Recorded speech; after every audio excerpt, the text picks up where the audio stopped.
I thought Caitlyn's playmaking ability, really kind of got us going, got into a nice rhythm in that second quarter, and scored a lot of points. So. Hello, guys. Welcome back to TFD. Caitlyn Clark felt like I was effective in return from injury, USA Basketball senior team debut. Caitlyn Clark has been waiting for this moment. It's something she's been anticipating for years. And on Wednesday night, the 24-year-old finally accomplished one of her lifelong goals, a debut on the USA Basketball senior national team. It was all the more sweet as her first game after an 8-month injury layoff, one that took away nearly her entire sophomore season with the Indiana Fever. "I was really just excited," Clark said. "I've been preparing for this for a really long time and was sick of just sitting on the bench cheering everybody else on. Like, obviously, the injuries probably taught me a lot about myself, but there's nothing like getting to run around out there and have fun with a group that's so talented and so great."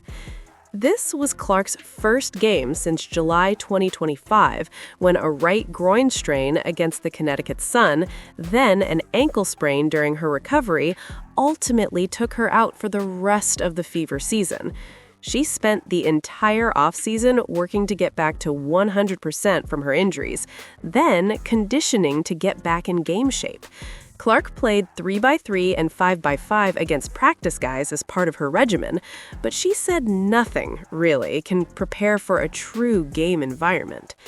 Okay, now let's go what Kara Lawson said. Team USA coach has nothing but praise for Caitlyn Clark after incredible debut. For the FIBA Women's World Cup qualifying tournament game between USA and Senegal. USA won 110-46, and joining us now is head coach Kara Lawson and TCL player of the game Ryan Howard. Again, just a reminder we're going to do our cell phones off. The ringer is on, and we are conducting the press conference in English. We will head to Coach Lawson first, and if you could just start by giving us your initial thoughts on the game. I thought it was good to get our feet wet. This group is the first time playing together. Obviously, they've all played together in different ways in the WNBA or in USA or Unrivaled. I mean, there's some synergy there, but these 12, we've had a short lead up, but I think our focus has been good, our energy's been good, and I thought that carried over today. I thought Ryan, really got our offense jump-started with her ability to knock down the three-point shot.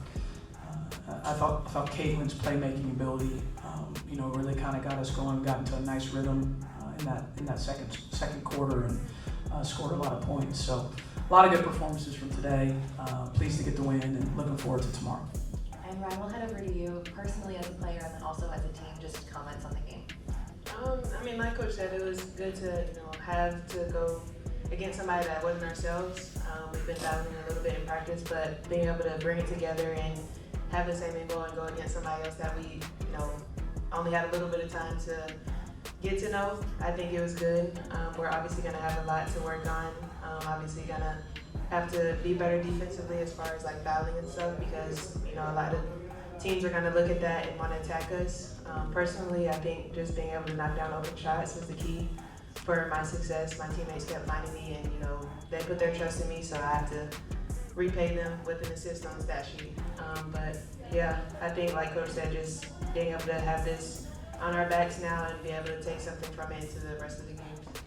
We'll open it up to media now. Just a reminder, when you get the mic, to just state your name and the media company or when you start in the first row here. Good afternoon. My name is Hector Jose Gonzalez from the Puerto Studio. This is a question for the coach. Coach, congratulations on the victory. You have 3 players on those figures. A lot of players are new, making their debut today. How proud are you of the team right now? I'm very proud of the team. It's an exciting day when you get to make your debut for the U.S. Women's National Team. It's a big day. It means a lot to our players. I think almost all of them grew up watching this team and wanted to be a part of it, and now they get a chance to join in this qualifying tournament. So it's a dream come true for a lot of them, and I thought they played well. I don't think you would have noticed that it was their debut. I thought they came in and had the appropriate level of respect for the game and played well, so it was good to see. We only have one mic, so I think we're going to just move our way over, so we'll get to everyone. So yeah, go ahead. Jambari Moreau, Sports Media, and Miami Herald. Question for Coach and one for Ryan. To Coach to start, what is the identity of this team they're trying to establish through these qualifying games? I think it starts with our work ethic and how hard we play. I think that has to be a staple to who you are, no matter the level. And I think we're a group that plays hard. We need to embrace physicality. Maybe embraced it a little too much in the first half. We got in them in the bonus, both quarters, but I thought we settled in the second half and played with that balance. And we want to play with a lot of pace. We want to score. We feel like we have a lot of weapons on this team. We can get out and run, and we want to be unselfish as well. So those are the things that we kind of talk about and emphasize. And I thought they came to fruition for us in the game. And then for Ryan, I wanted to ask, when you're playing internationally, you have young players around the world and just young people around the world watching, what role do you feel like this team plays in representing and growing the game globally? I think it's just, obviously we want to set an example, but being able to give them the opportunity to see it up close and personal. Sometimes things look a lot different on TV, but being able to be here and interact with them and give them more of us than what you can see on TV, I think is, huge, and, setting that example of being a good role model. Obviously we love little kids, boys and girls, looking up to us because they're going to be the ones who change the world. And so if we set a good example, then everything will be better from there. Is anyone else on this? Oh, you have one. Go ahead. Luis Rodriguez from the De La Línea podcast. Coach, some debut tonight with the senior team of USA. How important this debut for the future of the team? We have a great deal of talent in our country, playing the game of basketball, and every quad, it seems like we're able to usher in younger players, and they get an opportunity to play with the team and kind of make their mark. And so we're pleased with the young players that we have within our system. I'm glad that they're here playing with us and just trying to help them continue to grow and get exposed to basketball on this stage, on the senior national team stage. And the more exposure you get to these types of environments, the more comfortable you feel. And so I think this tournament will help our younger players making their debuts today throughout the tournament feel more comfortable in this environment. Thank you. Hi, Coach. Welcome to Puerto Rico, La Libreta de Raúl Alzaga. This question is for both. Tomorrow you play Puerto Rico here at home. It should be a fun crowd. What are your expectations of tomorrow's game, and what do you know about this Puerto Rico team in terms of personnel and style of play? Well, one of the more exciting environments that you can play in FIBA competition is when you play the host country. And being around USA basketball a long time, we've had a lot of great environments where we played the host country, and I expect nothing less than that. Puerto Rico is a proud basketball country. There's a lot of talent that has come out of here for many years, and so we're excited to be here and be a part of it and experience the fans, experience the excitement that they have. As far as, I'll answer this a little bit for Ryan. We haven't watched Puerto Rico yet, so she's not going to have a scout report yet, so she gets a pass. But we know the talent that they have, and I coached the AmeriCup last summer with our college players and faced them, and it was a challenging game for us. So we understand what's ahead of us, and we'll get back tonight and we'll watch the film, and our players will get into the film in the morning, and we'll come over with a good game plan and hopefully ready to play our best. For both. Sorry, just your name and your... Oh yeah. For both, good evening. Alberto Cruz from El Señor Pachi from Puerto Rico. First of all, welcome to Puerto Rico. A happy International Women's Week to both. First question for Howard. You led the team in scoring tonight with incredible efficiency. How does the chemistry of this second unit allow you to find your rhythm so quickly coming from the bench? I mean, the game started and you suddenly started making moves, making points, and carrying your team to a better place. I think regards to chemistry, it's just the fact that the shots were open. I didn't have to, make a move and then take a contested jumper. So I think what Coach talked about a little bit earlier, we all have some sort of chemistry prior. So, I know that a lot of the flares, like Mo and Kiki, they know I like a flare screen, or like when the point guard is driving middle, like that kick across and the screen there is going to be open. So just being able to even recognize the game flow and get each other open shots and want to play selfless and want to, have that for me. Yeah. First of all, Coach, you said that the team played for the first time together. I think it was an incredible performance. But in FIBA, having a second unit that can maintain or even increase the lead is vital on the game. But your second unit delivered and was great on both ends of the floor.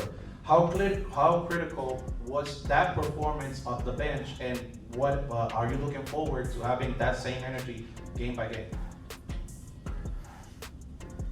We have a very deep roster, and it's one thing to say we have depth. It's another thing to be able to leverage that depth. And so how you leverage it is that you play at a good pace, and your players come in off the bench ready and prepared to play. And I thought our players that came off the bench, Ryan, Caitlyn, Monique, Kiki, Paige, I thought they came in and took us to a different level. And if you have a lot of depth, you're either playing sometimes against either tired starters or the other team's bench. It's a great opportunity to create separation in the game, and then they did that. Sara del Valle Hernandez from El Nuevo newspaper in Puerto Rico for Coach Lawson. When you look at Puerto Rican film, what strength do you see that your team will need to be ready for? Yeah, well, for us, we start with the same approach in terms of every team, no matter the personnel of what we're trying to do. We want to make it really hard for the other team to score. That starts for us in transition. We want to make sure we get back on defense.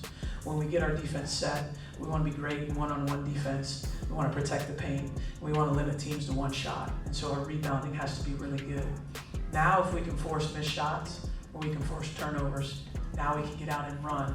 And you see how dynamic our offense can be when we get out and run. We have multiple ball handlers, multiple shooters, multiple post players. So that's kind of our game plan. There are nuances in scheme. I can't give you that right now. Okay, we're about to play them tomorrow, so I can't tell you that.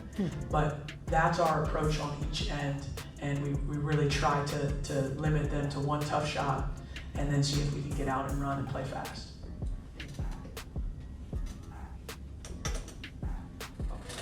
This question is for Coach Lawson. Just your name and media company, please. Rafael Diaz Torres from the Dallas Digital newspaper. This question is for Coach Lawson. You've been coaching Team USA for about a decade, right? Since 2019. You've been part of different AmeriCup tournaments, different qualifying tournaments, and you have, played or coached in, really small venues. For example, last summer / winter in South America and Chile, and now all of a sudden you come here to this big indoor venue, which is the most important one here in Puerto Rico. The fact that this tournament was, held here in the Puerto Rico arena, the Coliseo de Puerto Rico, what does it say from your perspective in terms of the growth of women's basketball, especially FIBA women's basketball? Yes, I think it continues to be on an upward trend. Women's basketball, not just in our country, but around the world. And what a beautiful venue this is to be able to play in. And I thought that the crowd was excited when we were out there. And as we go across the world, we see the excitement, the tournaments that we go to, the games that we have. the people just really looking forward to seeing our team play and our players play, and it makes us feel really, really good that we have that type of support. I know we won't have a lot of support tomorrow. That's okay, nor should we, right? It's a home game for them, but you still get excited about playing in those types of environments when you're a competitor, and those are the environments I miss the most now that I'm coaching instead of playing. You know, you miss the exciting, loud environments as a player. It's Kendra Andrews, ESPN. I have two questions for you, Coach. The first, you were talking a lot about your depth and rotations that you have. How much of tonight was just wanting to get really every player's feet wet by giving them those minutes and kind of that like hockey substitution with two lineups completely swapping out? And how much is it, you know, kind of leaning into actually what you really want to instill with this group? Yeah, I mean, don't read a lot into it. You know, we've talked about this with our players. Like, the starting lineup's going to change, the rotations are going to change. You know, as a coach, I'm still in fact-finding mode, not in terms of who they are. I know who they are as players, but trying to find some chemistry and see what combinations fit best together. So that was just kind of doing it that way, and I tried to mix it up between the first half and the second half and see, are there groups that naturally have some good chemistry on either end? But it's a luxury to have, that's for sure. You know, someone gets into foul trouble, or, you know, we have a run and we're not playing that well. The fact that I can go to the bench and get really solid performances is something I'm grateful for. And then a quick second question. It was Caitlyn's first game in about 8 months, I think, since July. She said that she thought she was going to be anxious heading into it. It wasn't as much, but she didn't feel overly winded. Just, did you have any conversations with her before the game? I know you touched on her 12 assists and just the pace that she was playing with. Yeah, I had a conversation with every player, one-on-one, not necessarily before the game, but in the last couple of days. I won't tell them what I told you. But I told her to shoot the ball, no. And you know, with Caitlyn, you know, she brings this dynamic play to the offensive end. I mean, that goes without saying. And as much as she is dynamic as a scorer, she's one of the most dynamic playmakers in the world as well. And so we just talked about her utilizing all the talent. It's the most talented team she's played on. So imagine being a dynamic playmaker, and then all of a sudden you're playing alongside all these other dynamic playmakers and finishers. And so I thought she toggled between, you know, the playmaking and the scoring really well tonight, and looked pretty comfortable out there. So I was proud of how she played in her debut.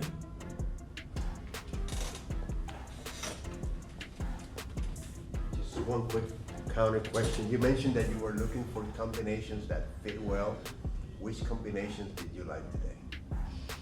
Well, I kind of already mentioned that group in the second quarter. I thought got into a good rhythm offensively.